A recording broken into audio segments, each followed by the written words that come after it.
ñu seetaan ñu leen di jaajëfal di leen dalal jàmm fii ci seen biir Télé Mauritanie si jotaay yi ñuy seq ak yéen saa su ne tey nag ma am mbégte ak kontante di fi dalal waa RIM Youth Climate Movement ñoom nag seen tur bi nekk en anglais mais xam naa ci biir am na ndaw ñi am na jaww ji am na yëngatu donc muñ la rek mu nekk ay ndaw yoo xam ne ni dañuy yëngatu ngir jaww ji wàllum climat ci loolu ñu daal di fi yebal ay ndaw yoo xamante ni fas yéene nañu waxtaan ak yéen seen kuréel googu xamale leen mooy kuréel gi lépp li nga xamante ne ni si la ñuy yëngu ak njëriñ li ñu war a mun a xaar ci ñoom ci loolu maa ngi fi ak Mariam Ba foofu moom lañu fa dénk muy yëngatu ci lépp loo xamante ni moom moo di wàllum jokkaloo beeg partenariat bi dañ ko bàyyi mu daal ci nuyu ak yéen laataa ñëw ci suñu deuxième gan ki Mariam Ba. jërëjëf Ndeye Fatou jërëjëf ci invitation bi ñoo ngi leen di nuyu comme ni nga ko waxee maa ngi tudd Mariam Ba ndaw Mauritanie maa ngi nekk ci kuréel bu ñuy naan RIM Youth Climate Movement kuréel bu bokk ci 22 dëkk la arab ñoo xamante ne dañuy yëngu ci wàllu jaww ji ak lu jëm ci suñu dëkkuwaay ak lu jëm ci déchets yi ak beaucoup d'autres choses donc lu ñuy def mooy sensibiliser population yi xamal leen ne que ne ñun ay acteurs lañ ci changement climatique yi changement climatique nag soo ko déggee mooy lépp lu jëm ci loo xamante ne lu doon tàng di gën a tàng lu doon sedd di gën a sedd ci loolu la ñuy waxee changement climatique. d'accord xam naa daan ci ñëwaat waaw daan ci ñëwaat gën koo yaatal laataa loolu dañuy bàyyi rek ki nga xam te ne moom moo di Moussa Hamad Ba moom tamit foofu ñu ngi ko fa dénk lépp loo xam ne moom moo di tàggat ndaw yi tàggat leen ci ay métiers yoo xam te ne ni dafa aju ci ñoom li ñuy yëngatu ma bàyyi ko mu nuyoo ak yéen laataa ñëw tamit suñu waxtaan Moussa. asalaamaaleykum wa rahmatullahi taala wa barakatu maa ngi leen nuyu du baax man nag si association bi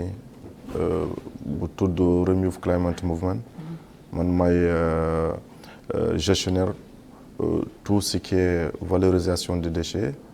et transformation des déchets pôle boobu man maa ko yore donc depuis suñu création. déchet maanaam mbalit yi. voilà déchet mooy mbalit yi. parce que depuis suñu création def naa ay formation yu bare ci valorisation des déchets après man nag je me suis dit que pourquoi pas parce que ma jël exemple ci yeneen réew tel que le Sénégal tel que le Mali. foofu dañu valoriser déchets yi. wax ni fi tamit ci Mauritanie pourquoi pas dañu am ay déchets boo génnee sa kër ay déchets nga gis pourquoi pas man tamit ma jël initiative pour valoriser déchets yi. voilà loolu nag mooy man sama liggéey ci association bi. waaw dëgg la waaye fi ñu toll nii ku ne xam na ni àdduna bi dañoo toll ci jamono joo xamante ne ni. li ñuy wax réchauffement climatique maanaam jaww ji ni muy soppeekoo dafa yitteel ñëpp ñi nga xamante ne ni mën nañ ni seen xel ñi ngi xalaat waaye tamit am seetlu ndax gis nañ ni comme ni mu ko waxee fi doon tàng day gën a tàng fu doon sedd day gën a sedd ñi ngi naan glace gi ci géej gi mi ngi seey te glace googu bu seeyee fan la jëm suñu kaw la jëm si tàngoor bi bu méttee suñu kaw lay tegu seddaay bi tamit su méttee suñu kaw lay tegu kon ñi ngi naan alerte nit ñi daal ñi ngi alerté di alerté yéen kuréel boobu ngeen ni bokk na ci dëkk yu bari am nañ ko yéen fii ci réew mi ngeen daal di ko fi taxawal seen kuréel googu lan la ak lan moo ko tax a jóg. waaw comme ni nga ko waxee dañoo seetlu que ne. ci dëkk loolu ci juróomi at yu mujj yi la gën a. yokku tar sax. daa bëgg wax mais commencé na depuis ay année après guerre deuxième guerre mondiale bu ñuy wax révolution industrielle ci la ay usines yu bari créé wu. ci lañ gis oto yu gën a bari ci dëkk yi ak yoonu te oto yi ak usines yeeg yooyu yëpp dañuy génnee benn gaz bu ñuy wax gaz carbonique CO2 boo xamante ne. mooy lor jaww ji. te loraange boobu mooy ñëwaat ci si ñun di créer ay changements c'est-à-dire que fu doon taw lu bëri taw bi wàññeeku fu doon sedd tuuti mu tane rek mais seddaay bi di gën a yokku donc ñun on s'est rendu compte ñu seetlu que ñun tamit am nañ suñu kàddu am nañ suñu mën-mën lu ñu mën a def te dama bëgg a xamal ñëpp ne ku nekk war na am loo mën a def parce que tey jii xam nañ ne garab dafa am solo bu baax ci lu jëm ci régulariser gaz carbonique boobu parce que garab dañoo seetlu ko ne garab moom mooy jàpp gaz bi da koy jàpp filtré ko segg ko ba génnee lu ñu mën a noyyi lu set lu ñu mën a noyyi te tey jii dañoo ñun Mauritanie dëkk bu désertique la fii désert moo fi ëpp donc dañoo am na ay programme ay projet de l'État ak ay agences yu fi nekk comme agence Grande Muraille Verte boo xamante ne bokk na ci ay fukk ak benn dëkk yoo xamante ne dañoo décider que ne dañuy ji ay garab yoo xamante ne fii ak fukki at dina créer benn ay forêt yoo xamante ne mën na absorber gaz boobu noonu te wàññi loraange bi ñu am fii ci Afrique donc ñun aussi ñu ngi yëngu bu baax ci wàllum ji ay garab di def reboisement dañuy yëngu bu baax ci valorisation comme nu mu wax lépp lu jëm ci mbalit dañuy wane que ne tey jii gis nga mbuus waaye suba mbuus boobu mën na nekk chaise bi ngay toog wala pneu bi nekkoon ci oto bu yàqu boo xamante ne mbalit la doon mujjee pneu boobu mën na nekkaat fii comme par exemple ci plateau TV donc il y a beaucoup d'opportunités yoo xam te existé na ci lu jëm ci environnement loo xam ne préserver suñu environnement ak adapté wu notamment macha allah mu nekk lu am solo kon mu mel ne rek ni ñoom daal li leen di tax a jóg moom moo di jaww ji waaye tamit yee nit ñi ci jaww joojule niñ koy gaañee waaye tamit jël ci ay pexe yoo xamante ni xëy na daañu gën a dellu ginnaaw Moussa yow nga sa xam-xam jëm màcc ci naka la ñuy jëlee mbalit mi nga xamante ni yaakaar nañ ni pare na dundam jeex na sànni rek moom moo si des nga jëlaat ko mayaat ko beneen dund une seconde vie def ko bu mun a nekk loo xamante ni nit mun na ko utiliser waat lan moo la motiver ba yow nga jël yow li ngay def rek yow nga daal di koy jëmale ci wàllu boobu. D'accord parce que man sama première expérience moo nekkoon sama participation ci COP 22. 2016 la woon ci Maroc. COP boobu dem ci gis ay projet ay panel de qualité parce que gis naa foofu ay Camerounais ñoom si le reste des déchets alimentaires dañ koy transformer en charbon man tamit je me suis dit pourquoi pas parce que Nouakchott léegi croissance démographique Nouakchott day accélérer de jour en jour boo croissance bi accéléré aussi mbalit day commencé aussi dëkk ak ñun man je me suis dit pourquoi pas transformer mbalit yi d'abord si plastique yi d'abord la commencé woon bouteille 20 litres yi ma commencé recycler ko en corbeille après nag def naa ay formation parce que ñun si association bi dañu am ay partenariat donc ay sénégalais togolais maliens et cetera donc dañu defoon fii benn formation ñu invité ay jeunes sénégalais ñoom on a eu à échanger ñu ne ma si Sénégal ñoom dañu commencé à recycler pneus yi voilà bon ma def discussion bu ndaw ak moom ma ne da ngay dem mais ba nga si ñëwaat incha allah da nga gis ni man tamit dama commencé waaw si pneu yi ma def fa ay salon donc ma commencé def pneu yi donc macha allah ma exposé ko et puis ma commencé même commercialiser après nag la commencé kii jël palette yi ak baril yi ma def ko tamit ay salon waaw depuis boobu maa ngi ci et puis ma def aussi ay formation des jeunes et des femmes si métier de recyclage ak valorisation des déchets. Voilà donc. bi nga commencé defar say salon yooyu ba léegi. est-ce que jàpp nga lim nombre bi nga xam ne jotagu nga ko def ci salon yooyu di ko jaay ko. bon awma un chiffre exactement. mais dama am quand même ay commandes de temps à autre. bariwul nag. parce que ñun si Mauritanie dañu am un problème. parce que nit yi ay salon européen wala salon marocain. ñoom dañu bëgg. mais je pense ni que si première étape laa nekk. bon d'ici dans des années à venir. que nit yi dañu war a kii intéressé si salon yi parce que déchets yi problème la. man solution la proposer si problème yi. en valorisant pneu yi parce que dépôt la woon dépôt mbalit la woon. ma recycler ko. parce que produit à mbalit ma recycler ko pour ma am si salon. donc voilà. d'accord donc mu mel ne da ngay jël ay pneu def ko ay meubles. mais est-ce que tamit meubles yooyu noonu meuble de jardin lay doon parce que xam nga xëy na pareeguñu pour jël pneu def ko suñu salle ñi accueillir suñu gan yi wala yooyu mais est-ce que yéen tamit yéen a ngi xalaat def ko ay genre meuble yu nga xamante ne ni ku ne mën na ko jënd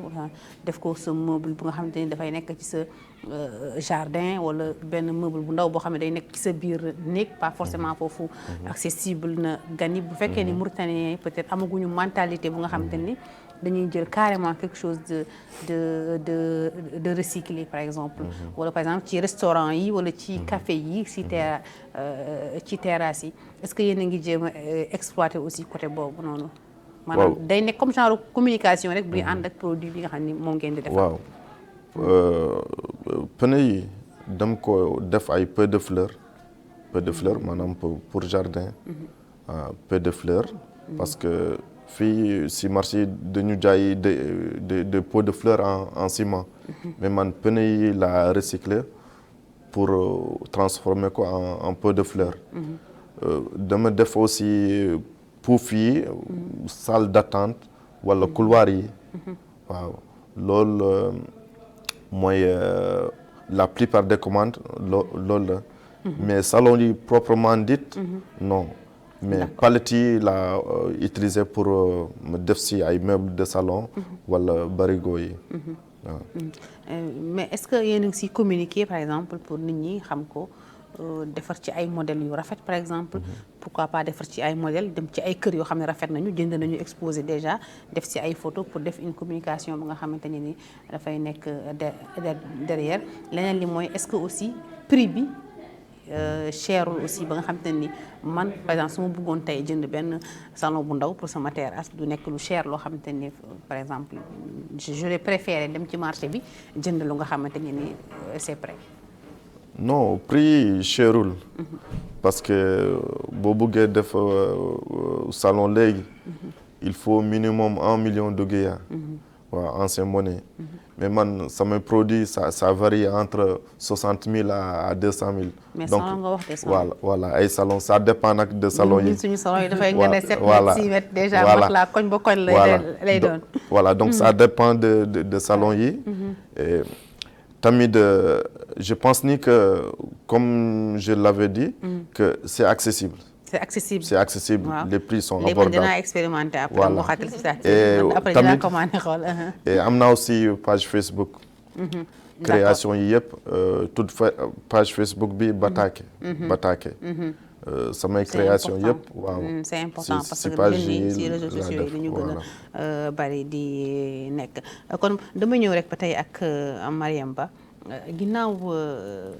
gis ngeen li ngeen gis ba tax ngeen créer fii seen association bi yan activités yéen ngeen di faral di def ginnaaw reboisement bi nga xamante ni wax nga ko sànq ci say wax yan activités yéen ngeen di faral di def yéen pour rek sauver li nga xamante ni moom moo di climat bi. waa activité yi bëri na. activité yi yemul rek ci reboisement. mais dañuy def lu ñuy naan plaidoyer. plaidoyer mooy yeggal suñu kàddu ba ci ñu ko war a dégg. ñoo xamante ne ñooy jottali xëy na ci wax na fi sànq COP bu mu participé woon à Marrakech. loolu mooy conférence bu gën a rëy lu jëm ci wàllu environnement nga xam ne décideurs yi ci la ñuy rencontré wu association yi ñëw société civile yi ñëw ñëpp agriculteurs yi ñëpp ay ñëw ci conférence yooyu noonu pour mbooloo xool seetlu décider xam lan lañ war a def ba wàññi soit seen émission yi seen biir dëkk yi soit jàppale ñoo xamante ne ñu ngi def ay activités ci seen gox yi wala promotion en tout cas c'est un cadre très grand te maa ngi profité ci occasion pour ne actuellement tey la démarré na tey au niveau de en Écosse voilà en Angleterre donc démarré na tey pour 2 semaines. am ngeen fa ay représentants yéen fii ci à partir de la 2e semaine am nañ ay représentants ñu war a dem ñu jóge fi Mauritanie mais actuellement am na ñu dem déjà waa ministère ak société civile bi am na ñu bëri dem nañ mais ak Covid bi tamit tax na ren melul ni mu doon mel bu njëkk ba ñun bu may naan 2016 bu ñuy dem conférence bu Marrakech on était plus d'une dizaine de participants parce que on a assisté à beaucoup d'ateliers def nañ ateliers yu bëri ci artistes yi lan mooy seen kàddu ci climat bi parce que ñoom ay porteurs de voix lañ dañuy bind ay textes yoo xamante ne mën na yegg ci koo xamante ne musul xam lu waree fam wala en tout cas luy environnement si boppam naka la ko war a sàmmee donc ci biir loolu ci semaine bii bi ñu génn ñoo ngi participer ci forum boo xamante ne ministère de l'environnement et du développement durable la ñu bokk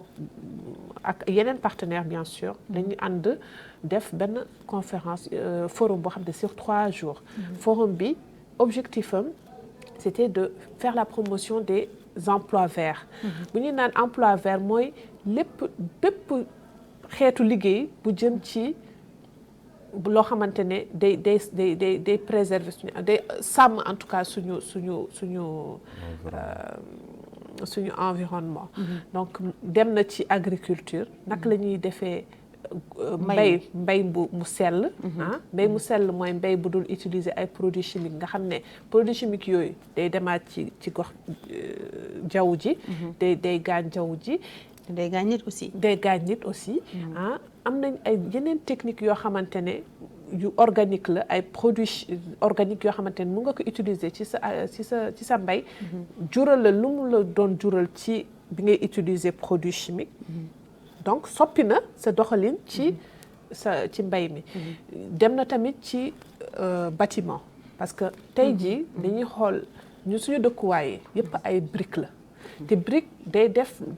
nga xam te air du circuler te day tax ñun ñu dugalaat xaalis di climatiser suñu kër yi te climatisation boobu dara gënu ko graaw ci émission parce que day génnee ay gaz yu bëri nga xamante ne tamit ci kaw la jëm donc loolu yëpp ci forum bi wane nañ fa ay initiative ay entreprises yu fi nekk yu mauritanienne ñuy def ay bâtiments yoo xamante ne écologique lañ koy wax éco-construit c'est-à-dire que dañuy tey jii ci côté Rosso xam nga ndax seetlu nga ci côté Rosso am na benn feuille bu fay law bu ñuy wax Tifa voilà Tifa te yàq na dex bi en fait yàq na écosystème bi nekk bi foofu yëpp en fait day tax mënatuñu napp bu baax exactement day tax duñu am ay tool suuf bu ñu bay day tax tamit ay feebar di law parce que ndox bu bëri lay téye te ndox bi su yàggee ay microbe ñooy ñëw ak yenn donc Tifa dañuy gis ne tey Tifa mën na nekk solution pour régler suñu habitation yi ci naka tey ji même pas ci habitation bi kese dem na tamit ba ci biir waañ yi pour remplacer këriñ bu ñuy jëfandikoo parce que këriñ tamit bokk na ci ñu gën émission yu gën a graaw fii ci jaww ji non seulement jaww ji mais garab yi ñuy dagg garab yi raxas jaww ji moom la ñuy jël dagg leen pour defar ki léegi damay njëkkee ci bâtiment bi Tifa bi tey seetlu nañ te ay étudiants ñoo ci dem am na ay certification ay vraiment c'est reconnu que suñ ko mélangé ak ban nga xam ne bu njëkk ba pourtant suñu dëkk maam yi moom noonu lañ doon tabaxee ban lañ doon jël di ko def ay briques di ko tabaxee te day ci biir day sedd toujours doo soxla sax ventilateur wala climatiseur pour seddal néeg bi donc ñoom dañuy jël Tifa bi ay isolant la day tax air bi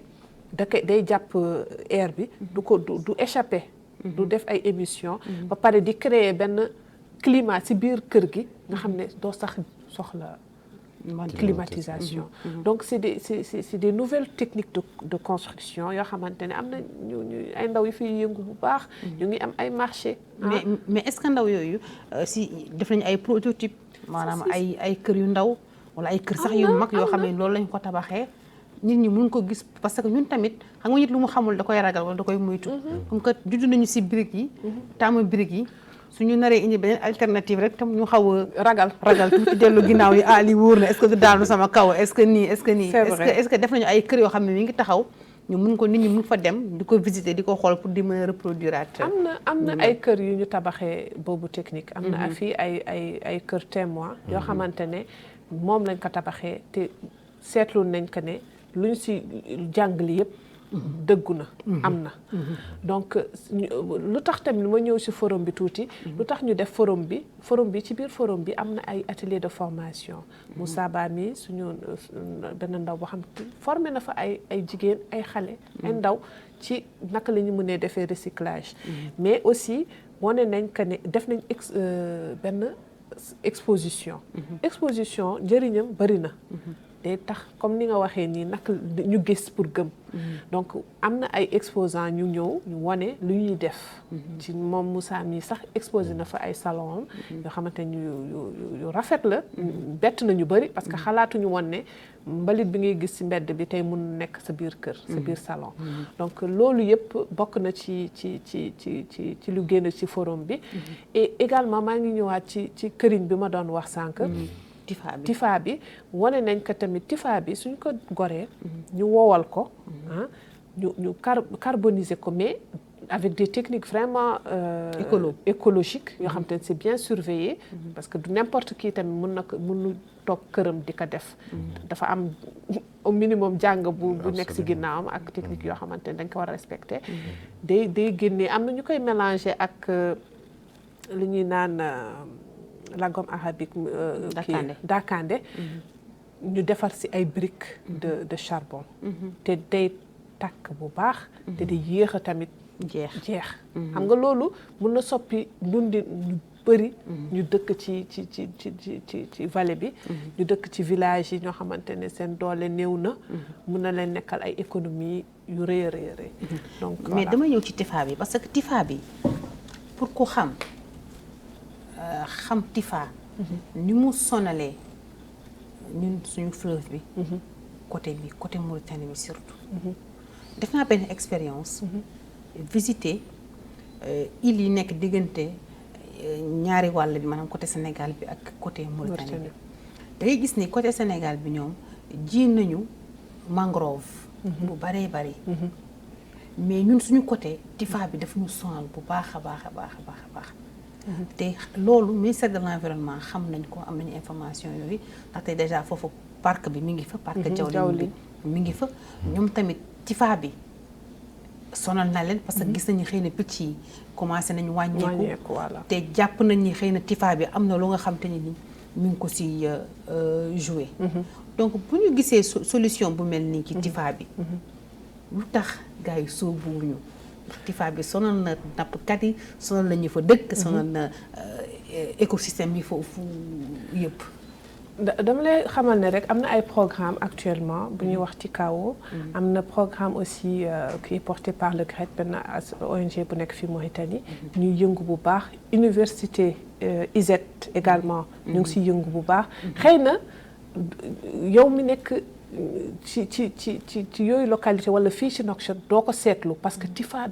nu mu lawee ci vallée bi dafa ëpp mais nit ñi bés bu weesu ñoo ngi xool naka la ñuy mënee transformer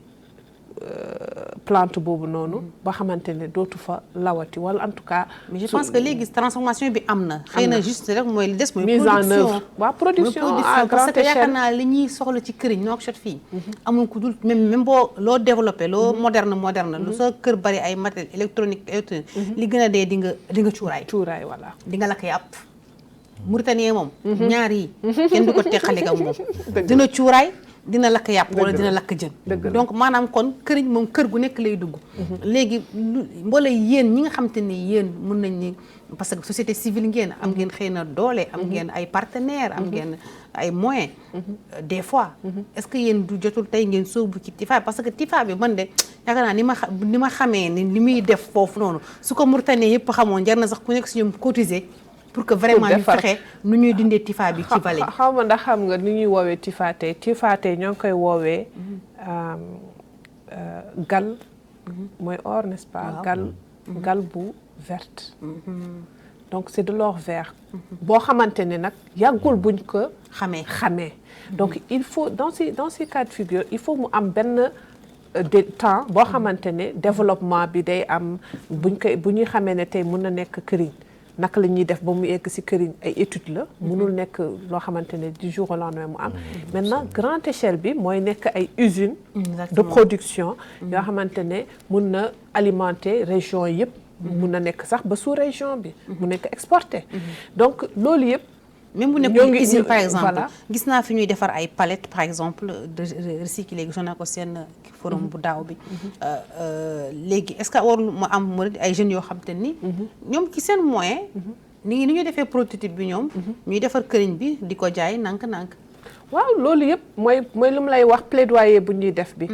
ci plaidoyer mooy en tout cas joxe kàddu wax parce que nit ki mënoo ne rek sa biir néeg mën nga xam ne lii am na njëriñ mais soo ko waxul mais njëriñ bi day amul sens c'est si yow rek yaa koy jëriñ donc ñun lu ñuy def mooy comme genre espace yi ñu offrir nii wala ay forum ay atelier de formation et autres on porte la voix dañ koy communiquer ñu ngi koy wax ñu ngi koy wone parce que ñun yemuñu ci wax bi dañuy jëf dañuy wone concrètement te dañuy yëngu bu baax tamit ci éducation environnementale parce que dañu xam ne jàng mi tey lu am solo la mais xale tamit dara gënu ko nekk en tout cas lu important par rapport à trouver solution parce que lépp ci suuf lay commencer exactement soo commencé won ne xale que mën nga def lii soo defee lii lay jur naka ngay sàmmee sa dëkkuwaay naka ngay sàmmee sa même école fi ngay jàngee parce que foofu ngay nekk sa dund lu gën a bëri sa dund ci biir école bi nga koy defee dañuy wone dañ leen di jàngal luy changement climatique ay termes techniques la peut-être mais ñoom am nañ ñu koy comprendre ba day tax ñuy jëf seen jëfin changé dès le départ donc kooku noonu du jël mbuus suba di ko sànni mbalit ba day dem di xool naka la mbuus bi naka laa ko mën a jëfandiwaate ba jëfandiwaat donc ñun on fait beaucoup d'activités dans ce sens-là donc c'est transversal donc on travaille avec beaucoup d'acteurs te ñoo ngi woo tamit ñëpp Mauritaniens yëpp boo xamante ne xamal ne am nga ci sa wàll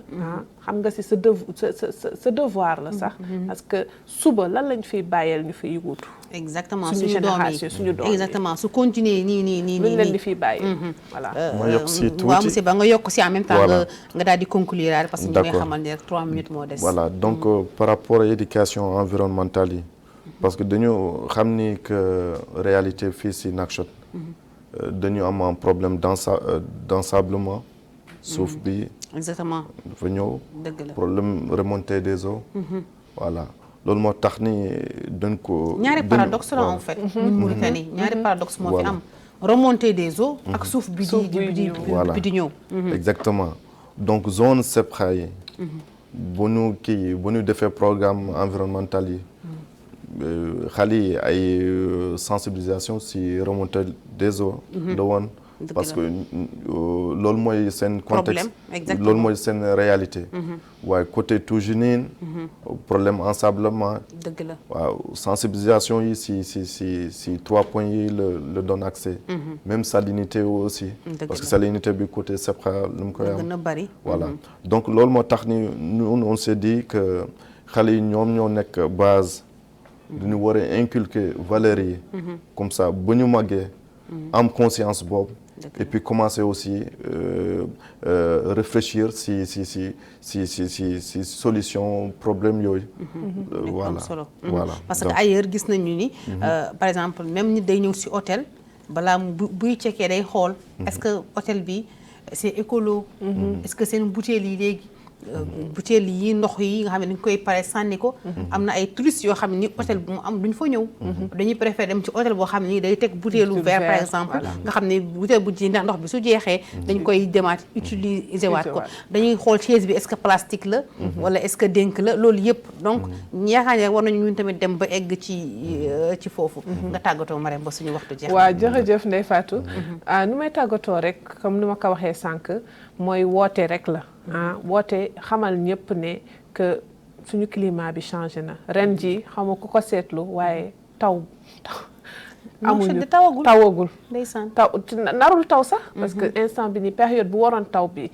jeex na donc loolu rek war nañu yee xamal nañu ne jot na ñu changé suñu ay jëfin ñu changé sedd lay dugg te du seddagul voilà dañuy dem léegi ba décembre di am ay jours de chaleur mu yéex donc lépp ay dérèglement la climatique donc tey jii ñun ñoo ngi def lu ñu mën ci suñu wàll mais yéen tamit def leen loo leen mën ci seen wàll jërëjëf dëgg la parce que climat bi moom yëfu ñëpp la en fait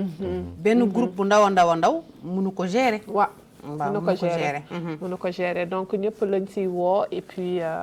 voilà ñu ngi leen di jaajëfal tamit. mbokk yi xarit yu ñuy seetaan ci mu nekkoon suñu jotaayu tey bi ñu daaloon fi ay ndaw yu bokk ci RIM Youth Climate Movement ñu nekk ay ndaw yoo xam te ne nii lépp leen soxal rek moom moo di jaww ji nag yaakaar naa ni ñun ñëpp ñun la concerné oxygène bi ñuy noyyi ci dëkk bi ñun ñëpp ñu ñoo koy noyyandoo tàngoor bi su ñëwee suñu ñëpp lay dalandoo seddaay bi su ñëwee suñu ñëpp lay dalandoo remontée des eaux yàlla nañ si yàlla musal bu su fi amoon tamit ñun ñëpp ñoo koy dund kon